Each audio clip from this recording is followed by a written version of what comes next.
وہ تمہیں مانگنے کی توفیق دیتا ہی تب ہے جب وہ خود راضی ہوتا ہے، بس وہ تاخیر اس لیے کرتا ہے کیونکہ وہ تمہیں اپنے قریب کرنا چاہتا ہے۔ جب تکلیف حد سے بڑھنے لگ جائے تو جان لینا اللہ کی مدد کا وقت قریب ہے۔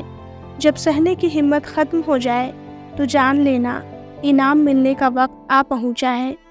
اللہ کی مدد جلد آئے گی اور ایسی جگہ سے وہ تمہارے لیے مدد بھیجے گا جہاں سے تم گمان بھی نہیں کر سکتے۔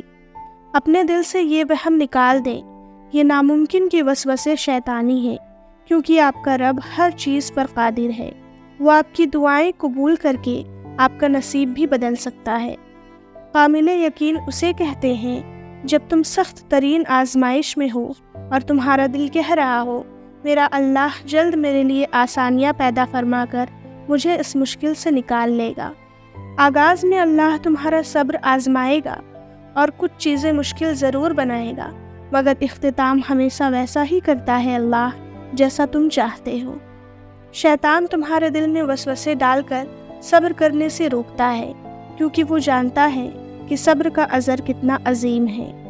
وہ تمہیں اس اجر سے محروم رکھنا چاہتا ہے۔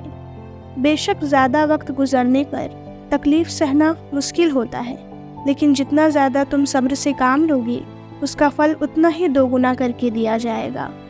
معجزے تو تب ہوتے ہیں جب تمہارا اللہ پر کیا ہوا یقین ہر طرح کے وسوسوں سے پاک ہو۔ نصیب ہار جاتا ہے لیکن دعائیں ہمیشہ جیت جاتی ہیں۔ بس یقین کے ساتھ اللہ سے مانگتے رہو، وہ رب تمہیں مایوس نہیں کرے گا۔ نا امید نہ ہو، اللہ سے مانگتے رہو، وہی تمہیں دے گا کیونکہ اور کوئی نہیں دے سکتا۔ وہ بہتر وقت پر بہترین سے نوازتا ہے۔ جب دل تھک جائے تو جان لو کہ آسمان سے تمہاری مدد کے لیے قبولیت کا کوئی نہ کوئی دروازہ کھلنے والا ہے۔ دعا کافی ہے ہر کھوئی ہوئی چیز واپس لوٹانے کے لیے، اس لیے اپنے نصیب کی فکر چھوڑ کر اللہ پر یقین رکھو، وہ تمہاری مدد ضرور کرے گا۔